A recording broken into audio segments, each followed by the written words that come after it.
Good afternoon. You saw me in the morning. Remember way back then? It's actually been a pretty fast day, so thank you for staying around, and I'm really glad to be back with you. We're going to wrap up the day with a really special session. So you've seen throughout the day that members of the FTD community have been with us for the duration and have been actively involved, adding their voices and their expertise to many a discussion. They've been bringing their own stories to the center stage, to thousands of conversations and discussions that have been going on.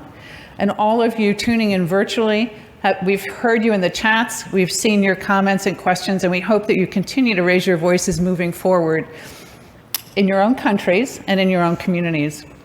But now for our closing session, we're delighted to have with us 7 well-known representatives from this community. And we're going to have a fast-paced showcase of the varied and creative ways that they are finding platforms to tell their stories. So we have folks who are going to be telling you about using TikTok, using podcasts, writing books, making movies. It's a very creative, amazing bunch of folks that we have who are really representing you, other community members. And so we've asked them to come ready to talk about the platform that they use and how they ended up there and what the impact of it's been. So we're going to do this in 2 groups because we have limited space. We have a nice array of folks. So first, I'd like to welcome up to the stage, please help me welcome our AFTD brand ambassador, Nicole Petrie, Kevin Rhodes, who's a member of our AFTD Persons with FTD Advisory Council, and Rachael Martinez and Maria Beers, who are, of course, Remember Me. Come on up, folks.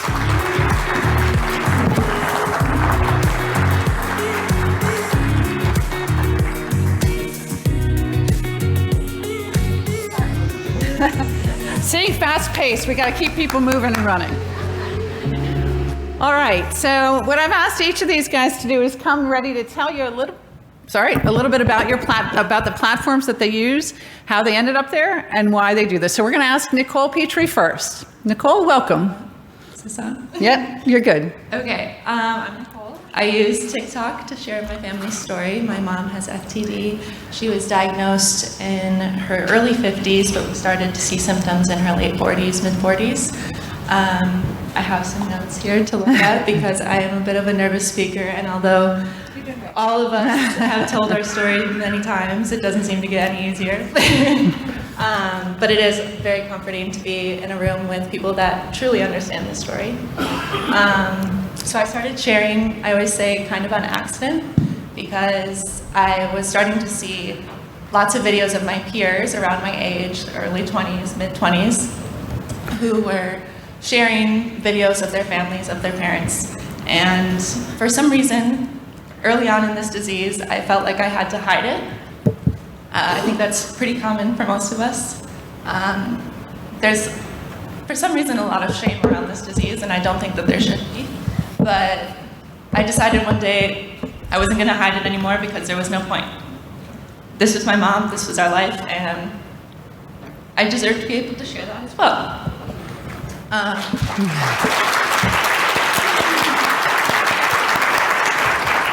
So I posted just a video of my mom basically walking around in the background of our house as I was showing off some t-shirt I had made that I tie-dyed during the pandemic, like the rest of us were tie-dyeing everything we owned.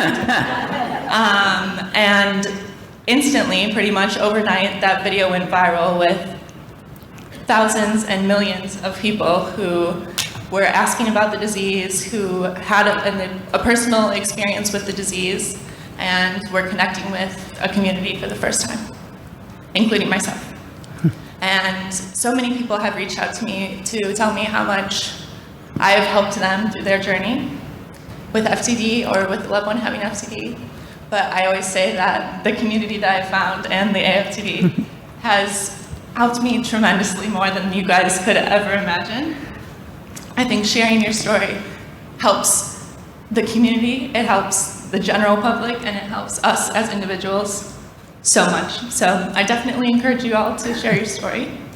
And I chose TikTok because it was a large audience with lots of different ages. And it's been a really positive community on there. I love it. Thank you. All right, we're going to hand things off to Kevin. Thank you, Sharon. I was diagnosed with FTD in November of 2021.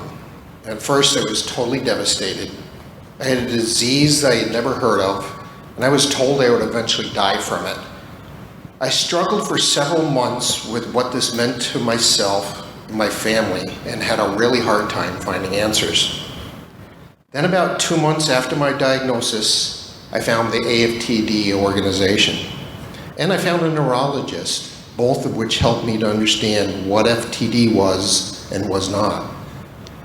I have a 30-plus year career in healthcare IT and was a healthcare IT salesperson since 2006. This was a job in which I was very happy. I had corporate clients I had known for years as they moved to new and innovative solutions that benefited both providers of care and the patients of that care. It involved analytics capabilities, transformation of data, integration of information from many sources, and the ability to communicate via text, email, and video.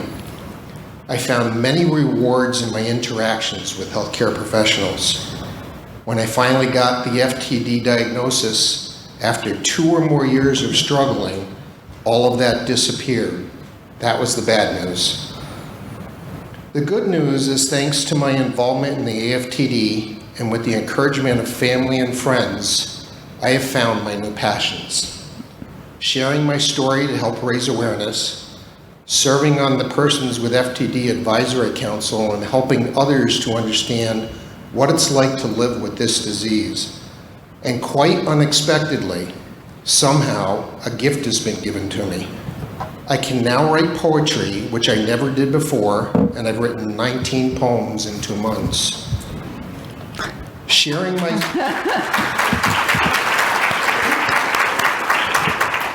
my story in various places is very rewarding, but sharing my story via LinkedIn has allowed me to reach out to the healthcare professionals I used to do business with and educate them on what FTD is and how the AFTD can help.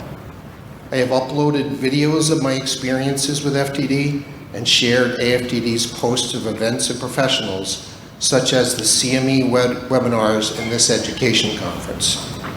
I have worked with people at companies. I have had people I worked with at companies reach out to me. I've had organizations like the Mayo Clinic and Dartmouth Health also reach out to me.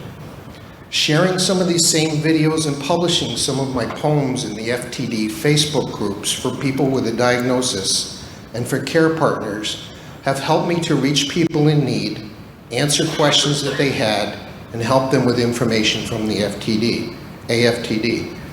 These opportunities to share my experiences through social media sites have given me a new purpose. My gift that has been given to me in my new ability to write poems. Here's an early poem that actually the first poem that I wrote, called FTD and Friends. Friends I have found with FTD help me here, and it helps to know that I don't have to fear. FTD can control your life, even make you live with strife. But those wonderful folks are there for me, willing to tell me how to live and be free. Live not for today and not tomorrow, not yesterday either can you borrow. Your friends and family will always be there. By the way, medication can help and spare. Living with anxiety and apathy is hard, but with some help, you be with others and have regard. Love and contentment will win the day. Feeling good is only a friend away. All told, I now have a new and very fulfilling part of my life that is and is not part of my FTD. It has filled that void that used to be my work, has become not just a new activity, but a new job to give me joy.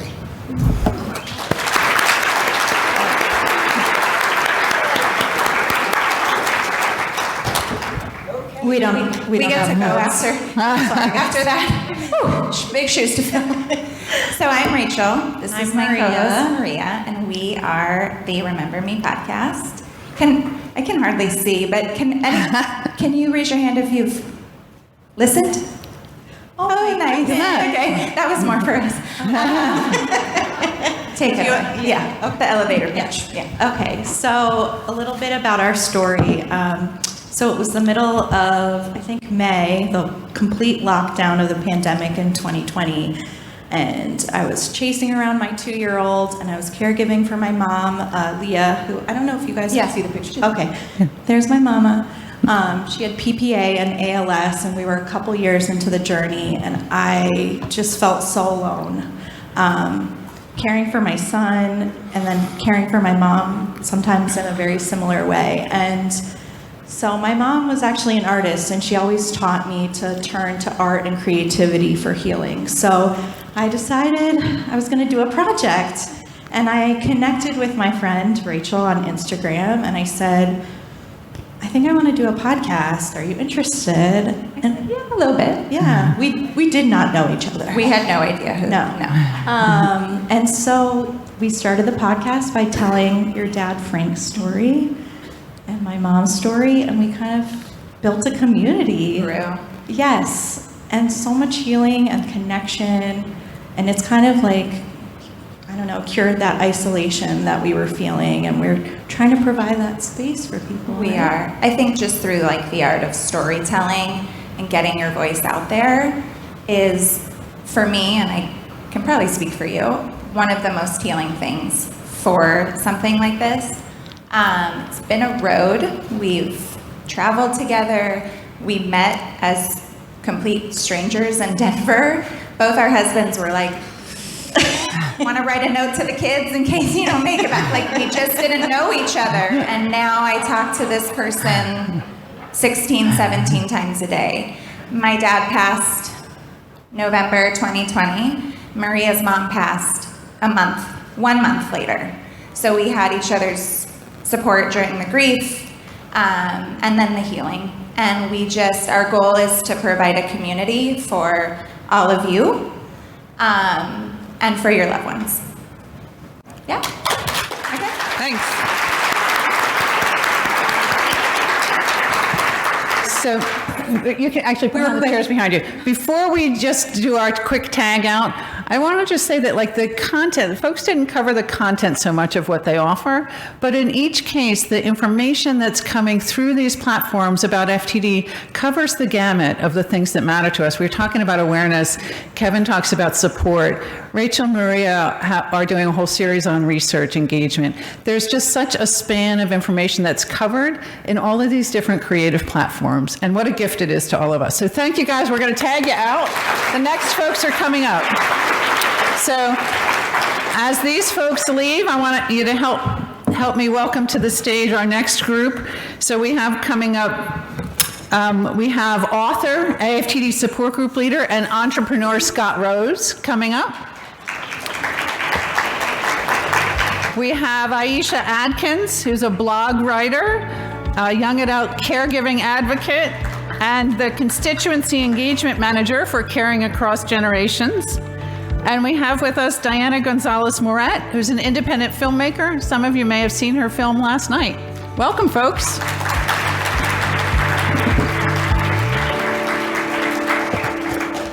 Same question. So Scott, tell us a little bit about what platforms you've used, why you've used them, and to what great effect. All right, well, thank you. Yes, my wife contracted primary progressive aphasia, FTD, in spring of 16, and she was diagnosed in June of 16, and really turned our world upside down.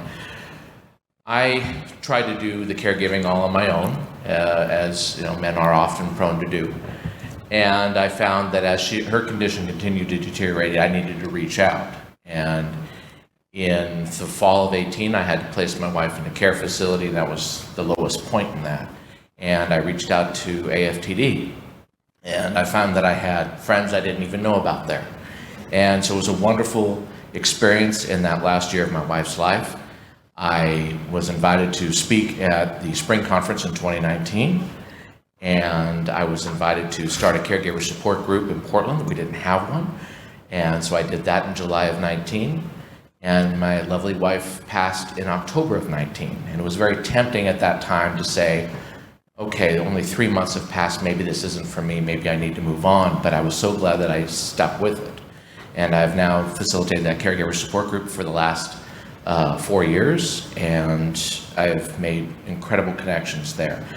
They feel fulfilled in terms of, they feel it's a very safe environment to be in, and I feel fulfilled in that I'm able to honor my wife's memory.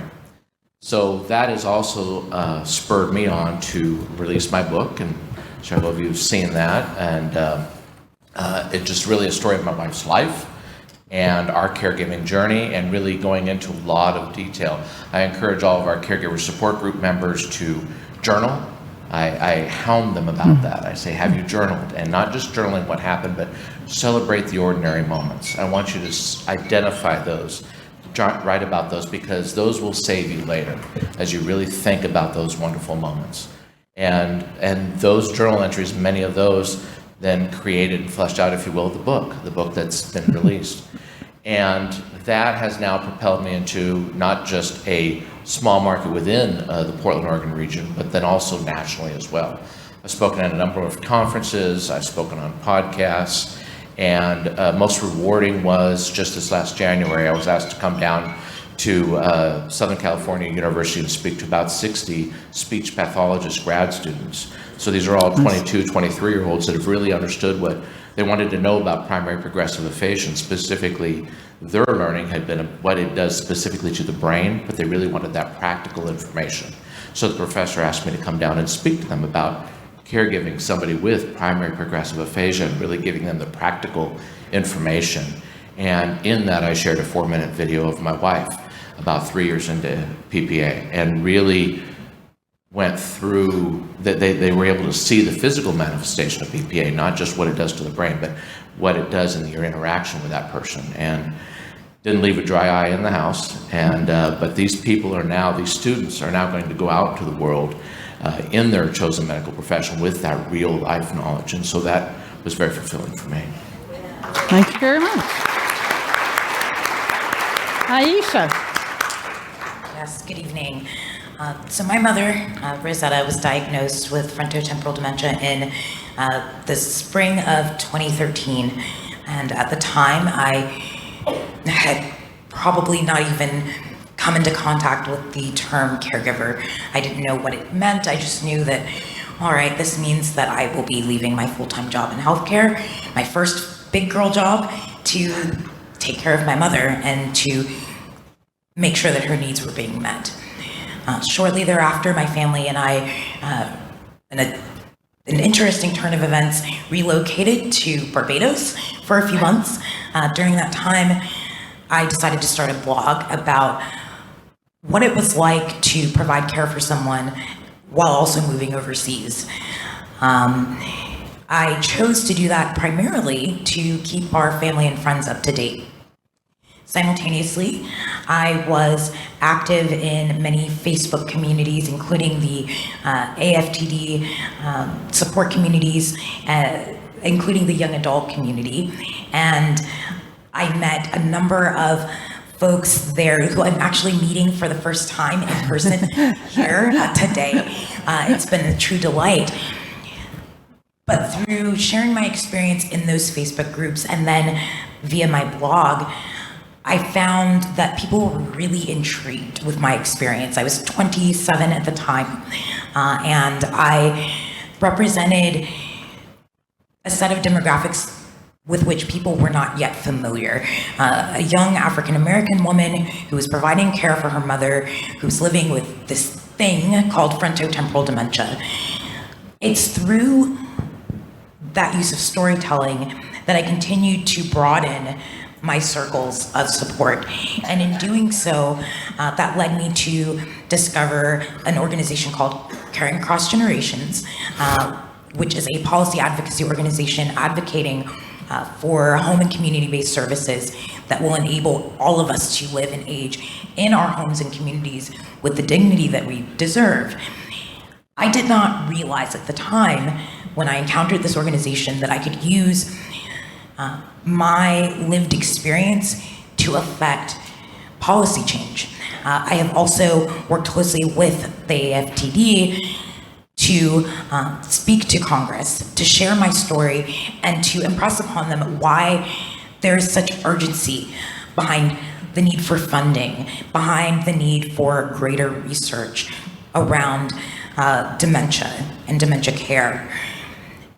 Using these platforms of Facebook as well as Instagram to share what my experience as a caregiver for someone living with dementia is like, and as someone who very well may end up developing dementia in the future, has been absolutely life-changing.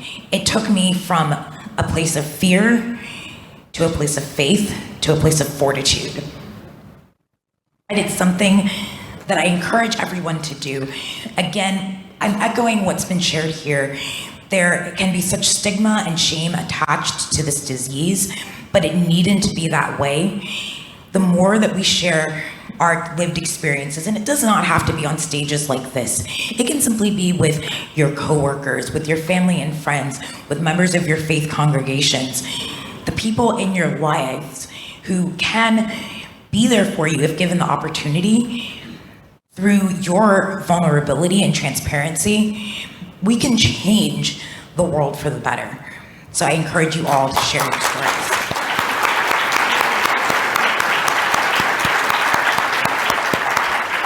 That's awesome. Thank you for sharing that. Hi, my name is Diana Gonzalez-Morett, and I am a primary caregiver for my beautiful mom. There she is. Oh, she's here. She's not up there. You all can't see what I'm seeing. So. They do now. There you do. They do That's now. my mom, Diana, with my sister and my father. And I'm also a filmmaker. I produced, wrote, and starred in the short film Pedacito de Carne, which some of you all saw last night. Which is an FTD millennial caregiver story that is sponsored by Netflix and is part of the NALIP Latino Lens for Incubator for Women of Color. And we are so happy that we're also have impact partners in AFTD, which is going to help us bring this film to many places so more people can see it. In 2017, I was graduating from an acting program and was feeling really good about my life and like on the top, and was going to these manager and agent meetings. And then during one of those manager meetings, I got a call about my mom's diagnosis with FTD. I got stuck in a tidal wave of anticipatory grief and ambiguous grief. My mental health was not okay. I was living with depression and anxiety and disordered eating, and I was not okay. So I had to dig deep into my tool belt, but I was kind of in a state of despair. And then the magical happened. I had a dream that my mom came to me, and we were in the clouds partying, and she was looking fabulous. And she told me that she loved me and that she'll always be with me, and that to follow my dreams. The next day I called her up and I was like, Mom, I had this dream. And she's like, I know, I had a dream too. We were in the clouds and I told you that I loved you and to follow your dreams. And I was completely shocked. Something of that awakened inside of me to go back to what I know is just storytelling, and to write down our story and to make her proud in that way. Now, it was still awkward to go into this new fitting role. It felt like in some ways I still was pausing my life to be her full-time caregiver, but I still knew that she was my gateway into still realizing my dreams by telling stories. FTD is a diagnosis, but it is not the end. And in this film, I want to also share that there's so much joy and adventure and love and play with us and with all of us in here that we get to experience. And even though sometimes it feels like there's whispers of that, this disease sucks big time. Our family has felt really defeated, and right now I could say that my gas tank has been empty for many miles now, and I'm tired. But being able to share my story, and then today hearing your stories and learning about your family members or learning about yourself has really filled me up a lot. So it's like I'm at the gas station, the really fancy one, and you're all the premium gas. So thank you so much. But that's just, I guess, an affirmation that we all need to continue sharing our stories and connecting with each other, because connection and vulnerability breeds the ultimate strength and brings us closer to one another.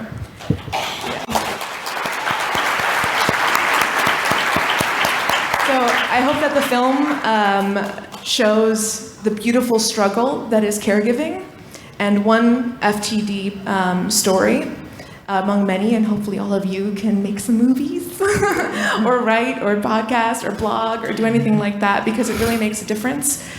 You can follow the film at Pedacito de Carne Film, or you can follow me on Instagram at Diana Lauren GM. Please feel free to reach out. Let's end FTD. Let's continue making more resources for families living with FTD. And yeah, thanks for the gas.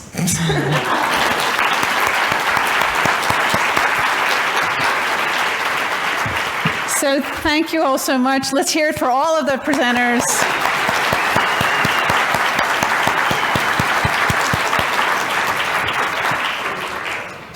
There's a quote I think that's going to come up on a slide that to me really wraps up this session, which is that there's no greater reward than working from your heart and making a difference in the world.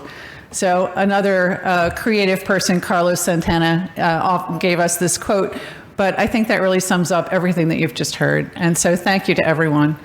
And now we move forward to the closing of the day entirely.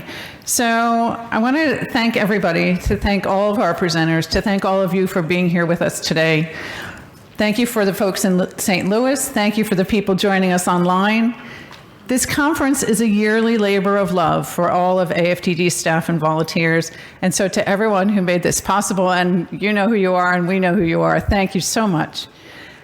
For any of the healthcare professionals with us today, thank you for attending. We appreciate your desire to learn more about FTD. If you're here with us in St. Louis and want a certificate of attendance, please see Will Ryder at the registration desk. If you're attending virtually, please reach out to Will at his email, which is wryder@theaftd.org. We do want to hear from everybody who attended to help us to plan future events and future education conferences. So you should expect an email shortly with a conference evaluation form. Please take a few minutes to tell us how we did today so we can offer even more informative conference next year. Tell us what you liked, tell us what you didn't like, tell us what you'd like to see. It's all very welcome. And on that note, the AFTD conference will take place in Houston, Texas on May 3rd next year. I've gotten behind in my slides. Sorry, my cheat sheet wasn't here.